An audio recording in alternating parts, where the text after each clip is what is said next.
Hi, my name is Brittany Bogle, and today I will be discussing my capstone presentation project for organizational leadership, and it is titled Supporting Employee Mental Health Through Maslow's Hierarchy of Need.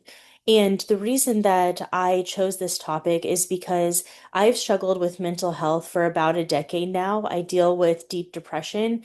And after I had my second child, Noah, I experienced a very dark postpartum depression period. And so, not only will this be discussing mental health in general and how that can be supported by organizations, I would also like to highlight postpartum and prenatal mental health as well within the workplace. Employee mental health is critical to an organization, and I think this is something that definitely was highlighted during COVID, but it's no longer just a buzzword within organizations. Now there's a lot more organizations that are bringing on things like mental health days or just ways that they can best support the employees within their organization.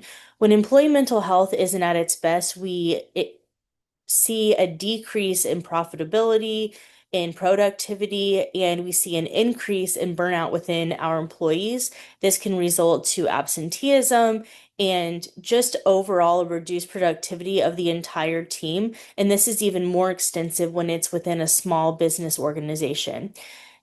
As we know, mental health is both a moral and it's a strategic responsibility of employers to be able to support the employees where they're at in their life and to help them reach their max productivity, which also means supporting them whenever it comes to their mental health needs. And we will be using Maslow's hierarchy of needs to provide a framework for how we're going to go about that. And I'll make recommendations as well.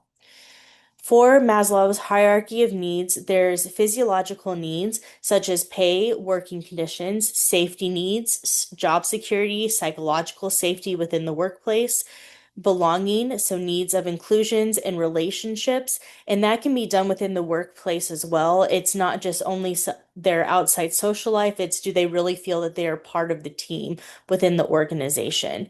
And esteem and self-actualization is another part of the hierarchy of needs, and that is for recognition, growth, and purpose. So while this is a more psychological term in theory, it definitely plays a role within organizations and has a very large impact on how successful and profitable an organization is.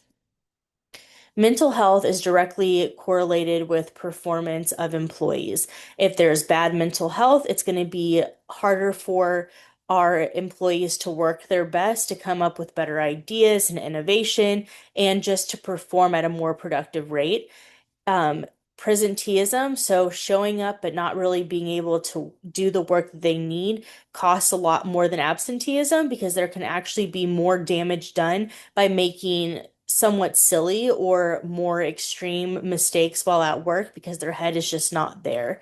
Psychologically, safety, especially in the workplace, helps employee productivity. It also helps employee relationships, and supporting mental health increases productivity and profit, as we've discussed before. Whenever we're within an organization, we need our employees to buy in and truly believe in and take the values to heart of what they're supporting within the organization. And when employees do give us that buy-in, they're really showing a good trust in us as leaders, as well as the organization as a whole. Whenever we have supportive leadership, that means that even there's going to be even more buy-in from employees because again, they're creating that relationship that's there rather than having a barrier of a hierarchy of leadership that doesn't feel like it's relatable to them. Whenever they see that their buy-in is appreciated, employees are going to be able to feel more self-esteem, which again helps their mental health as well. And whenever they feel better about themselves and they feel better about the organization as a whole, then they're going to be more willing to perform better and not only perform better, but stick with the company to later become in leadership roles and really be an example for what other employees should be like. With maternal mental health specifically, Working moms feel an astronomical amount of stress because not only do they have the work that they're wanting to do, that they're wanting to participate in, there's also a stress that's at home. For example, is there childcare that they're struggling with, or has one of their kids sick and they had to send them to school anyways? There's a lot of different factors that play and role with that. Work-life imbalance in mothers specifically can create to very decreased mental health, and that's because it threatens the safety and the belonging needs that they have, where they feel like they are made to be really good producers at work. They're also producers at home whenever it comes to taking care of the children. So there might be something that they're needing as individuals that's not being met at that time in their lives. One thing that really helps maternal mental health in an organization is more flexible scheduling. And that's because it really reduces the amount of burnout that a mother faces, and supporting moms improves retention and also loyalty. And there's also a lot of strengths that a working mom has.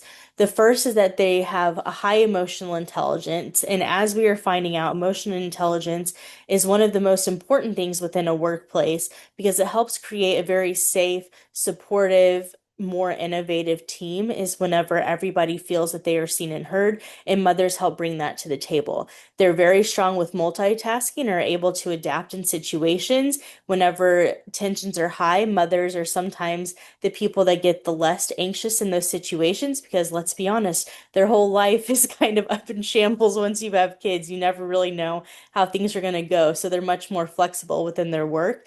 They are reliable and they're committed because even though they are having children at home, sometimes their sense of escape is going to work. And so they perform very well because it gives them something outside of motherhood that they're looking forward to. And they also have amazing leadership and relational skills. Again, they're helping little humans learn how to be adult humans, and that comes with a lot of leadership and emotional based skills.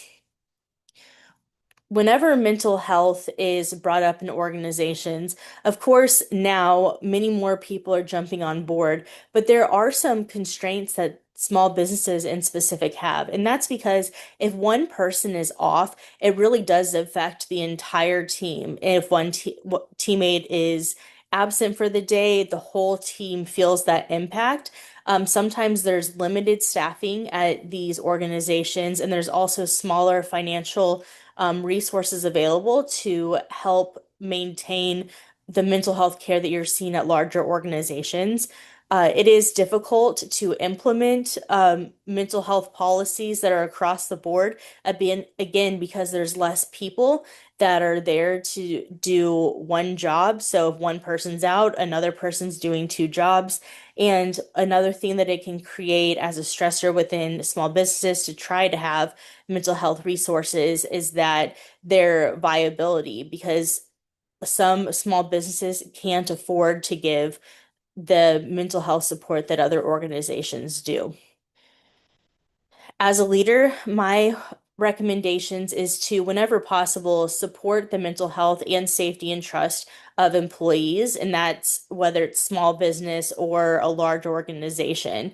Use flexible scheduling whenever it's possible because that's something that's so small that we can do on our end that can help the mental health of another, whether that's they start later during the day, they're able to work from home a few days a week, they're able to do half days where they work in person and then work from home if that's something that helps their mental health. Or maybe it's just clocking in a bit later at night whenever baby's up and can't sleep. The mom can then do the work at strange times of the night. We are supposed to be communicating transparently about constraints that we do have. If an employee comes to us and is saying, "Hey, I really need some extra help, maybe a later start day would be more beneficial for me. Can I schedule my mental health appointments at X time every week, whatever that looks like?" If we're unable to do that, we need to have a good reason for why. It can't look like we're just trying to brush the person off. Maybe it's finding different ideas of how we can work best with them. And we should view mental health of our organization as an investment because whenever we invest in our employees and we invest in their mental health, we're increasing the profit and productivity of our own organization. Ultimately, from this presentation, what I hope that you get from it is that mental health is foundational to engagement within work. Supporting maternal mental health strengthens organizations because there's so many skills and tools that a mother brings to the organization.